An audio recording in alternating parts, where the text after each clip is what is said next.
you had to describe entrepreneurship as a food, which food would it be? Entrepreneurship as a food for me would be Kupchup Golgappe. But I would suggest to start early so that you have this bandwidth in case you fail, you can fall back to something else. I have always believed in this, that a startup does not start with seeking a problem, to be very honest. Because Hello guys, welcome to the new episode of Fedpreneur Show. Today, we are going to host a distinguished guest, Nikita Baliarsingh. She is the co-founder and CIO of Nexus Power. We are very pleased to host her. Hello guys, welcome to the Fedpreneur Show. It's my pleasure to introduce our distinguished guest for today's session, Nikita Baliarsingh, a dynamic entrepreneur and change maker who has been recognized in the Forbes 30 Under 30. She is the co-founder of Nexus Power, a startup focused on creating sustainable battery technology using agricultural waste. Thank you so much for taking your time to join us for today. Before we dive a little deeper, we would like to know, you've been recognized in Forbes 30, Under 30 and wore many hats, entrepreneur, TEDx speaker, change maker. How did this journey begin for you? First of all, good afternoon everyone present here. Thank you so much for having me over for this. It's a pleasure being here, and I would love to share my journey and interact with you guys. Hopefully, I'll be able to, give you insights of what I've been through. So, answering your first question, there was no plan to start with about reaching Forbes 30 or 30 or, other hats that have fallen on my head by chance. So we started off only with this idea of being entrepreneurs, and we wanted to build our own company. That's how I and my co-founder, we got together and we started working on building the company. All of these things actually started falling in place eventually. In fact, even till date, we've always had organic articles being published about ourselves in the newspapers, or whatever honors and awards we received, they've all been organic. We've never paid for a single. And we still believe in this principle that we will not take any paid awards or any paid advertising as of now, because we are a B2B company, so we don't need a lot of this kind of branding for ourselves. So the journey was very simple. The idea was to begin as an entrepreneur, to make my own company, to do better for people and the planet, save the environment with whatever aspects we can. And that was all that was there in the mind, that is still there in the mind. And I think all of these recognitions, when they come your way, they add a lot of motivation, and they just push you to keep going and keep making the difference that we are making so far. But surely that was never the goal. That is still not the goal to, get somewhere at that level. But we are very grateful that it has happened. And probably one of the most cherished would be Forbes 30, because until we made it to the list, nobody from Odisha, I think nobody from East had actually made it to the list. So it was a different feeling altogether. But yes, that just keeps us going. That's nice, man. So, growing up in Odisha and accepting the atmosphere and all. So, how did you experience that entrepreneurial journey for in your life and as a startup? So my parents also have a business. I have grown up in a business environment. So all I've seen in my life throughout is how you manage a company as a leader, as a founder, a team of people, the goals, the visions that everybody has collectively. So I have always been around this environment. So I think business and entrepreneurship was nothing new for us when we decided to step into that side as a career option. But yes, the ecosystem in Bhubaneswar has changed over the years quite a lot. We started off about 5 years ago. 5 years ago, it wasn't as flowery or green as it looks like today. It's obviously evolved in the last 5 years. Startup Odisha has kind of come in. There are a lot of incubators, KIIT being one of them, who's doing some wonderful job in terms of promoting startups. But early on, the environment was a little sluggish. Things took their own time to get established. Now I think things have phased out a little. And as an entrepreneur, I believe it's only fair that we have this kind of an ecosystem developing in Bhubaneswar, because we only hear Delhi, Bombay, Bangalore as the prime hubs. So it will be nice to see one from the east also coming up. It's not happened so far. So I'm hoping that Bhubaneswar can make it there. Let's see. So at that time, there was not that much startup culture in Bhubaneswar. So how did you manage to grow up your startup and market that your idea? We started off thinking about India as a whole. didn't look at Odisha specifically. So even the grants we actually applied for and pitched for was Startup India grants. Later on, we discovered that Startup Odisha also has a lot of such facilities that you can grab. The idea began. In fact, if you see the kind of metrics that we use, we began with using crop residue. Crop residue comes from the northern belt. We've not picked it up from the local belt yet. So we are still looking at the amount of raw material coming in from the northern belt. But yes, the ecosystem is now evolved. You get a lot of such events and support here in Bhubaneswar, so we don't have to head out of here.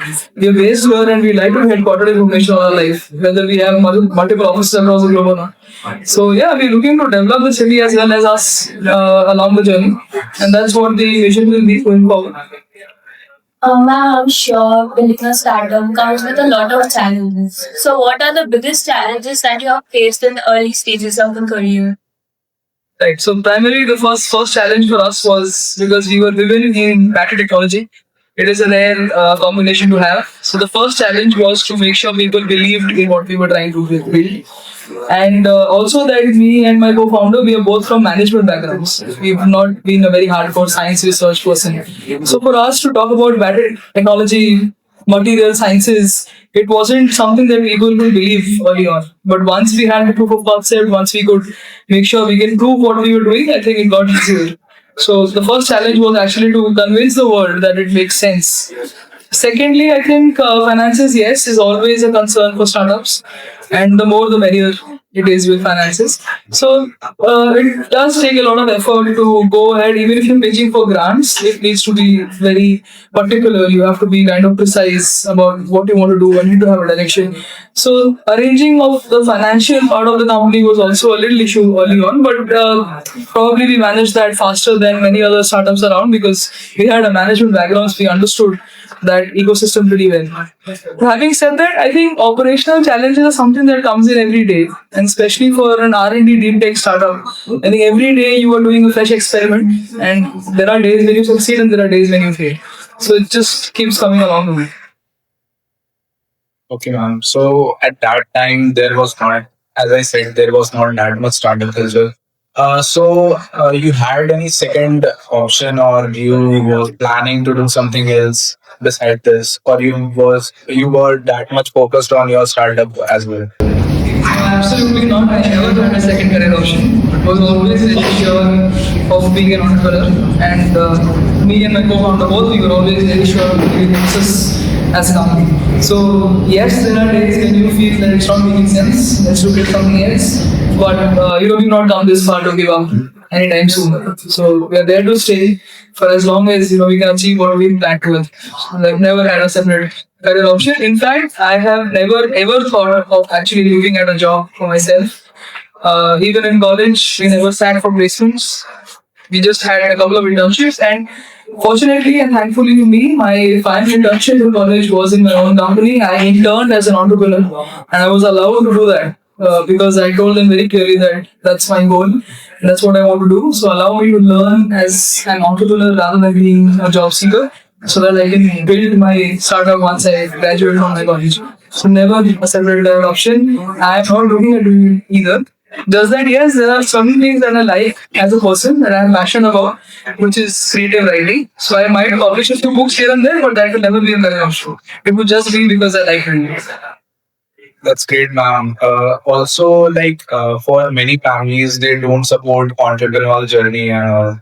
So any individual who are trying to build a startup, and also this take a lot of time. So how do they convince your family, the peer pressure and all? See, not all startups take a lot of time. It depends on what genre you are trying to cater to. Deep tech, yes, is R&D heavy. So you need a lot of time to research and build your product before you can actually commercially start selling it.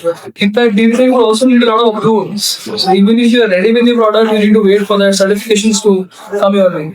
But if you're looking at a D2C brand, or if you're looking at other industries like a Horeca or something, then it is not a very time-taking process to build it. Neither is it time-taking to get into revenues for that kind of industry. So convincing part of it, everybody has their own journey. I can't be, there is no thumb rule to make sure how you can convince your family or friends to let you experiment and try. But naturally, it depends on the kind of industry you choose.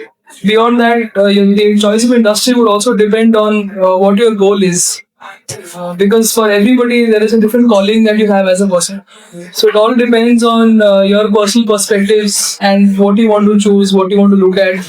But having said that, I would suggest to start early so that you have this bandwidth in case you fail, you can fall back to something else. Because once you are settled in life, you have liabilities to look at. And at that time, experimenting gets difficult. So if you start early on, like maybe freshly out of college or during your college days, if you can start side by side working on some ideas and building your company. So by the time you pass out or by the time you have like spent 1 or 2 years in the company, if it is doing well and you want to pursue it, then you have the push to do it. In case you think it's not making sense, you still have the bandwidth to start looking at other options. So your early 20s probably is a good time to start if you are not sure of what your career choice looks like. Ma'am, your startup is a very fascinating idea, and we all know that you are the CIO and co-founder of Nexus Power, which converts agricultural waste into eco-friendly batteries. So, we would like to know how did you get this idea? It was no eureka moment. We spent a long time brainstorming and figuring out what we wanted to do. But the initial idea was to make four-wheeler electric vehicles. We wanted to make India's first four-wheeler electric vehicles because back then Tata was not an option. But we were freshly out of college, as I said. It was during COVID, and arranging the components was not easy. The batteries, the motors. So it was during that time that we realized that these batteries are being imported, and we don't have lithium reserves as much. So India is not manufacturing batteries actually. In fact, even today we are assembling. We are not manufacturing these cells. So to make batteries, to make electric vehicles and a household commodity, I think it was more important to start making the components first. And that is how we decided to plunge into batteries as an option. Because if you look at an electric vehicle, it is a battery, it is an induction motor on wheels. Everything else is a cosmetic design around.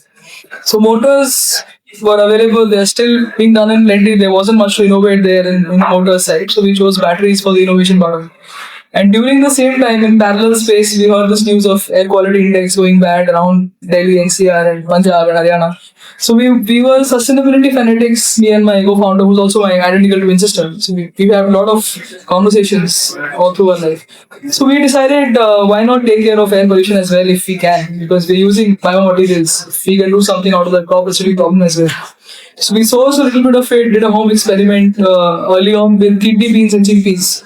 So my first batteries were made out of Rajma and Chole and Surf Excel as my little light, and which gave us about 5.5 volts. So when that gave us 5 volts, I think that was confidence enough that we got to plunge into it. We have to build it as a company. So that's how the Nexus loop got complete. That we make batteries out of crop residue, and I think every other feature or USP for us fell into place eventually. That they charge a little faster, also they're way more economical because it's made out of crop residue. With the prices are negotiable and negligible almost.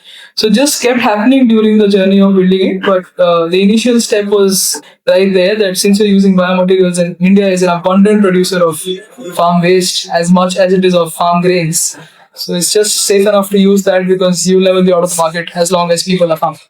Ma'am, as you said, you started like building this startup with one of the family members that is your identical twin sister. So how was your experience doing that? So I am that twin who has copied her sister's assignments in school. She's the older twin, I'm the younger one, so I think it just goes naturally with the flow. So for me, it was like a no-brainer to have her as my co-founder because I've been so along with her all my life. We've been in the same sections all through our schooling, been in the same classroom for our college, undergrad, postgrad. The journey has been together. So I'm sure there wasn't a debate where we chose to do the company together as well. And obviously, I believe everybody should have a co-founder. Being a lone founder is not easy. Entrepreneurship is a lonely journey.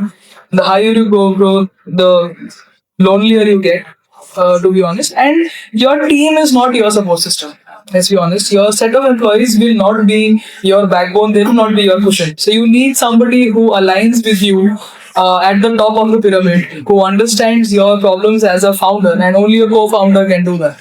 Right? So for everybody who wants to look at entrepreneurship, it's wise to have a co-founder. A co-founder you can align with, not just in terms of the company, the idea and the vision, but also as a human being, as a personality, and somebody who knows you well, who understands your pitfalls, and who understands where they can pitch it, and the person who knows where you are better off than them. Right. So it's good to have that kind of blend. And for me and Nishita, I think that just happened naturally. I know if there are moments when I break down, I can just simply go to her and talk it out because we've done that all our life, and so can she. In fact, there are certain spaces where she knows that she should just leave that on me if I have to, figure out with the team or even externally. And there are certain places where I know that nobody better than Nishita can do it for the company. So this level of understanding is important, and I'm glad that this set is early for us because we've grown up together. But it's always wise to have a co-founder for everybody around. So, ma'am, during your journey of entrepreneurial, so do you have any idea that you might think if someone have told you that you might implement and things get better? There's not one particular thing that I can pinpoint, but yes, if I would have had certain things that would have come to me early on, precisely something around seeking advice. Because as founders, our growth is limited to what our knowledge is, and I am the glass ceiling to my growth and my company's growth as well. So I really believe if people would have given us advice early on, and more than giving us entrepreneurial advice, if we would have had this kind of understanding that it's not bad to listen to somebody who's experienced, probably certain things would have been different. We might not have tried and experimented and failed in certain spaces if we would have, probably had a little bit of guidance.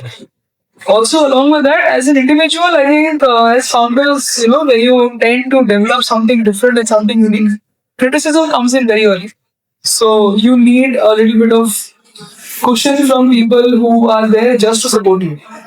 Right? Had we reached out to more people to explain that idea better, or if more people would have been discussing about our idea around the circle that we were in, maybe the appreciation or the acceptance of the idea would have been faster.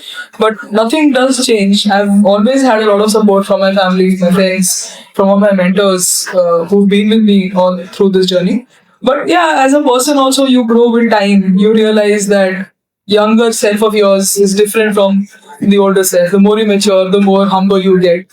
And I think the more accepting you get of failure because you've seen that enough by now.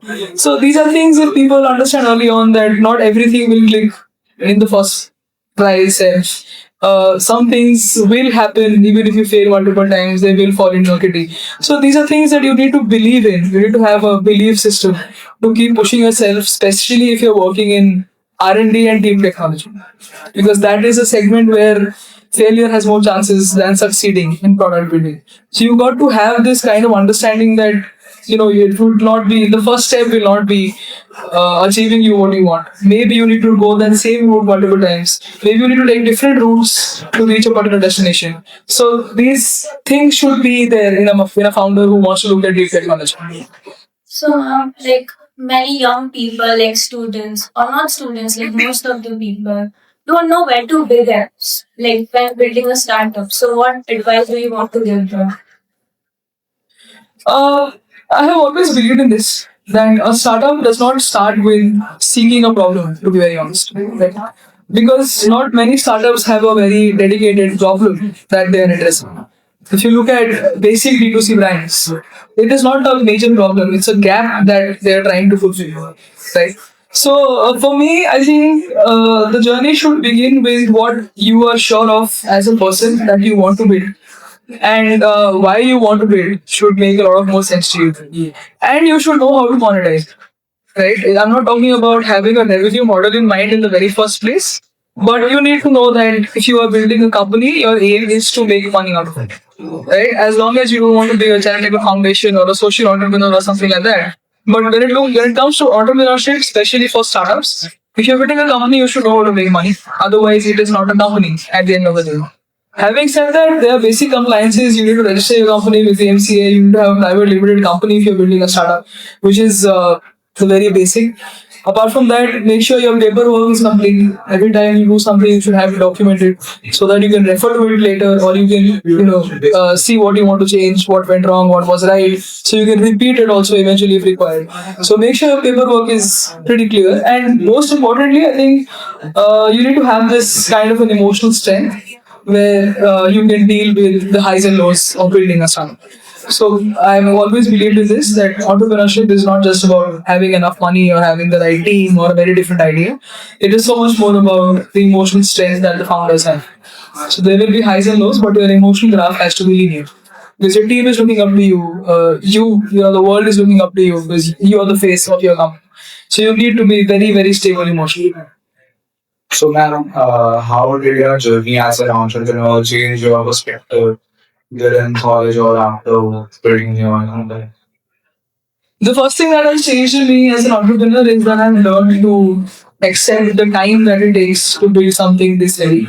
As a team tech startup, when I started off, I think I was way more quick at wanting results, and the enthusiasm was also a little more than what it is as of now in terms of getting the right results, right? So early on when I used to start doing an experiment, so right now I don't get my hands dirty in the labs. I have a team of PhD scholars who go ahead and do the research. So early on when I used to start doing these experiments of building materials, my aim was that, yes, I do the experiment, I get my results, and then we move ahead. But now I have this in mind that I have to wait for a result.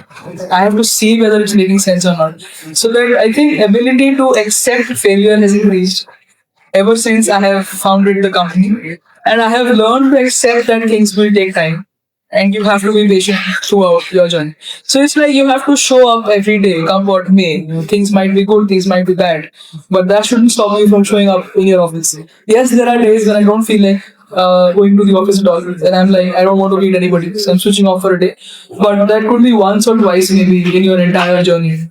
Not more than that. So you have to go and show up because the point is your team looks up to you, right? If you are not there, the founder is not there as enthusiastically as the company should be, then the team also starts to lose the belief that they have in the company. So you got to show up whatever it might be.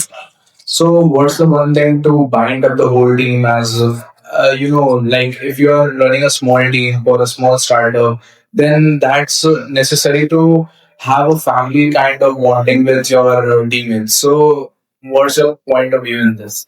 I would differ a little. Your team is not your family. If you make them your family, you will never be able to have the authoritative approach that you need with your employees. So you can be very cordial. You might gel very well with them. At the end of the day, your goal is to make sure work happens. And to do that, you will have to keep the family level bonding aside.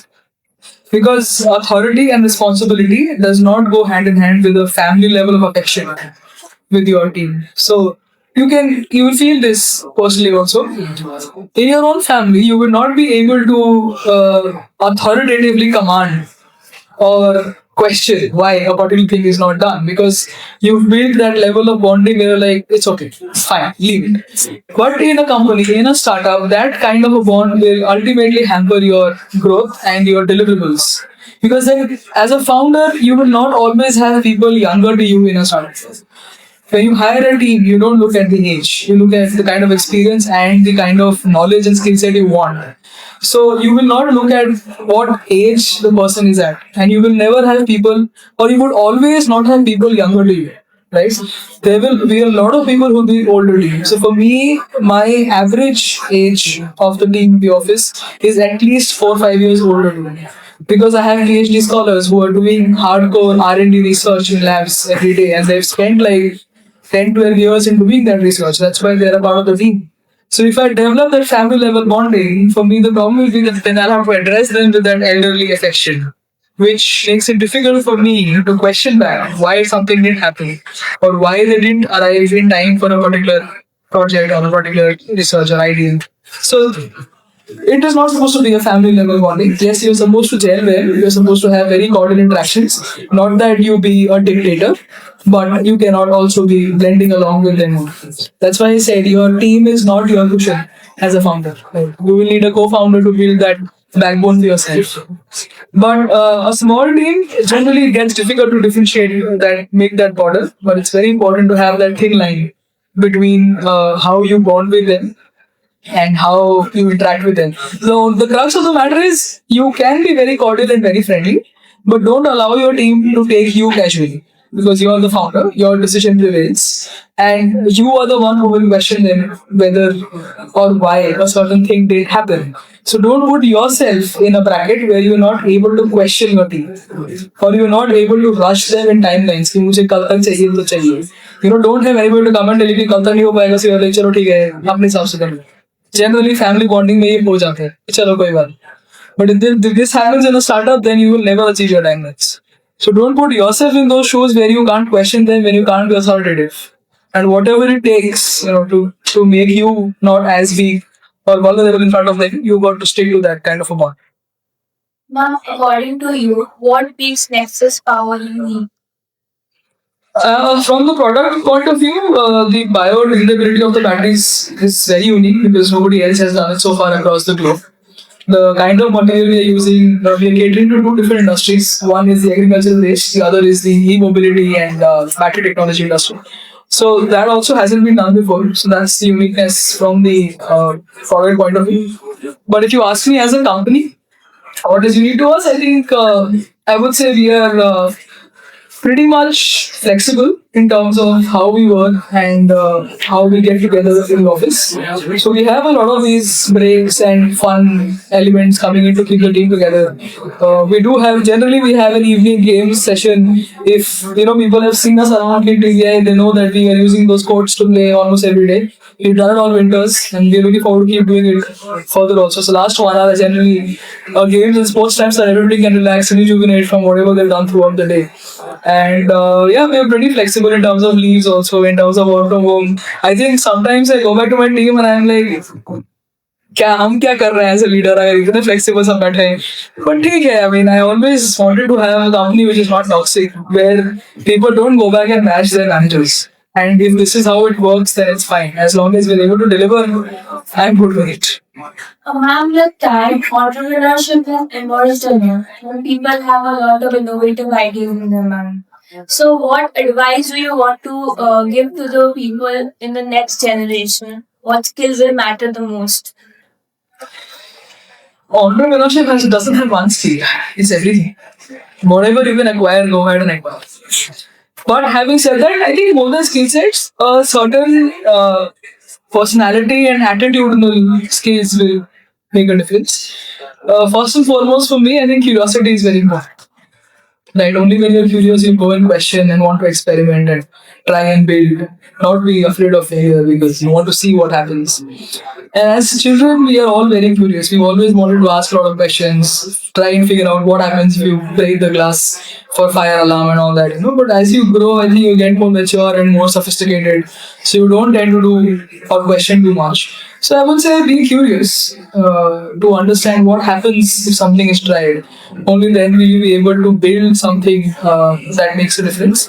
Beyond that, paperwork, as I've said, is very important. From day one, document everything that you do. Because eventually when you grow and if you're also looking at investments, you will need to show all of these papers as a due diligence even for your investors. So nothing would actually get erased in your company. Once you register officially, you have to document everything. A lot of compliances happen, so just learn and understand that you know the kind of compliances because it's a very common saying that paying the fees for the compliance is less than paying the fine any day. Right? So don't miss on compliance, it's very important. Beyond that, as I've said, as a founder, you need a lot of emotional stability. You need to have that emotional strength. So make sure that you build it and you build it early. And lastly, there's something that both I and Nishita we believe, which is ship in the harbor is safe, but that is not what it is meant for. You have to go ahead and you have to sail in the waves, you have to sail in the bad climate to make sure you can reach your destination. So for every individual, for every founder, you have to challenge your limits, challenge your abilities. Only then will you be able to understand what you're meant to do. So start early, it really helps. Start as early as possible and do not be afraid of failure. Okay, so ma'am, one message you want to convey to the young person who are listening to this podcast, so what it would be? One message primarily would be don't limit yourself. Don't limit yourself to what your education background is, or what you've learned, or everything that you acquired as an education qualification to yourself. Because I belong to a management background all my life. Since standard 11th, I've been into commerce and management, but I ended up building batteries, which is a hardcore science and technology research. So the crux of the matter is you have a calling, listen to that. You will know what you are good at building, doesn't matter what you have studied as a student. And for that very reason, don't restrict yourself to the boundaries that people create, or societies create, or normal functional say. Don't define your limits. Once you define something, you build boundaries around you. So just keep it easy, keep it flowing. You will find your calling, whether it is entrepreneurship or not. Even if you are a job seeker, make sure that you do things which make you happy as a person, and beyond that, make sure you deliver better than everybody else around you at what you are doing, because there will be something that only you will do the best, which nobody can replace you for. So typically, like for Nexus, Nishita is the one which is to everybody around, whether it is investors or it is just a pitching competition. It is Nishita who's done it. It is not me, because I precisely know that nobody can do it better than her. And at the same time, she knows this very clearly that if it is a podcast, it is me who's going to be sitting here. Because for her, she knows that I would be better than her doing it. So typically, you would understand your calling, read that, build on that, and don't define or limit your boundaries. So, ma'am, there are some days that you might lose some interest and doing things. Also, there are days that you won't listen to your co-founders as well. So, how you manage that? No, there are not some days. There are many days like that where you would not listen to your co-founder, and especially if you are building with your sister, the lines of personal and professional also blur. So when you're sitting in the office, sometimes you're fighting about something at home. And then when you're sitting at home, sometimes you're fighting about something which is about office, about work. So there'll be multiple days. All depends on how you arrive at a common consensus. Generally, you would arrive at one particular solution because you bond that well with your co-founder, right? If you have a fight with your team, then naturally your decision would prevail more than the team's decision, depending on what kind of a discussion you're having. And generally, you will not have an argument with your team. You would mostly have it with the co-founder only, because you're trying to brainstorm on different ideas and you're trying to build differently. You have a different perspective, your co-founder has a different perspective, so you would only end up arguing with them mostly. So it depends on how you arrive at a conclusion, how open-minded you are to understand their point of view, and how clear you are in making them understand yours. So then you will be able to arrive at a certain particular consensus of what you want to do. And there would be plenty of days where you would believe that it's not making sense, let's move out of it. But as I said, a lot of data supports this idea. Right? If you're doing well, you've, like for us, we've had a couple of tests, a couple of analysis results of the batteries that we have, moved into certain pilots. At that point in time, even if your pilots are not doing well, you have the belief system that the initial data was promising. So maybe something has gone wrong in the process of making it commercial, not the very idea itself. So you have that pedigree to try and go back to your labs, rebuild and come back, because the initial data supports your decision. If it is taking too long to reach a particular positive result, then maybe it is time to rethink. Maybe you want to build something else or build it differently. But then, for me, sometimes it works if you take a little break. Leave your work into the hands of your co-founder, stay away for maybe a day or two, figure out things that make you feel happy, rejuvenate, and then come back. You'll always find a way. There will be plenty of days like that. It'll all depend on how you train your mind to accept it. And, at that point in time, also, you can seek a lot of advice. Talk to your mentors, talk to people who can advise you, maybe your friends, your family. Discuss out with them. Everybody has ideas to give. Some will be encouraging towards wanting you to try more. Some would be like, "रहने दो, कुछ और देखो." But both of these perspectives will ultimately give you a conclusion. And maybe that will be the right way to go. Now with this, we will proceed with the rapid fire questions. So we will give you a bunch of questions and you have to answer them with 1 minute. Yeah, that's just a quick conversation. So, are you an introvert person or a networking event? I am both, depending on the situation. If it is meant to go around and talk about what my company does, I would want a networking event. If it is about enjoying a slow evening, enjoying the weather, I would like to be alone, maybe with a couple of friends and just listening to music or just enjoying the view. So I'm probably both. One word that your team would use to describe. One word they would use to describe me, I think easygoing as compared to Ishara. Because she is the last master in the company, so I tend to feel like keeping it light for everybody. Anyone have that you can't live without? I don't think so. If I keep my phone aside, I'm fine. But maybe social media because you tend to keep in touch and not all your friends are around. So that's the only way you get information. Who's doing what? Where are they? If they have come into the city or not. So probably social media, but not that I can't live without. I think I will needed to keep in touch with my friends because that's how the normal is right now. We don't write letters anymore. Otherwise, I would have loved to do that. But not that I can't live without it, but yeah, I would just probably want to keep it around me as much as I can. Hard work or smart work? Smart work any day. So, one productive habit that you swear by. Productive habit, not pretty sure of if that is a habit or not, but I think just the ability to accept the situation as it is, not overthink or not underthink as well, and make sure that I keep going with whatever feels right to me. I think has made things much better and much easier for me in the process.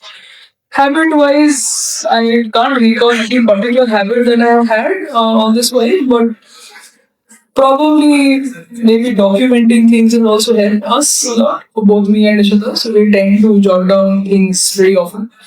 And we are still the pen paper kind. So computers and laptops don't come in handy when I have to jot down something quickly. But probably yeah, that would be a habit that has helped. But more than that, I think just the ability to accept things the way they are is what I would look at. If you had to describe entrepreneurship as a food, which food would it be? Entrepreneurship as a food for me would be Kumchup Golgappe because it is spicy, it is sweet, it looks different from outside, it tastes different when it goes into you. And for some people, it is love. For some people, it is chaos. For many, it is they don't know what to say, but you have to step into it. You have to taste it to know what it feels like. So entrepreneurship for me is good. So, on this note, our podcast come to end.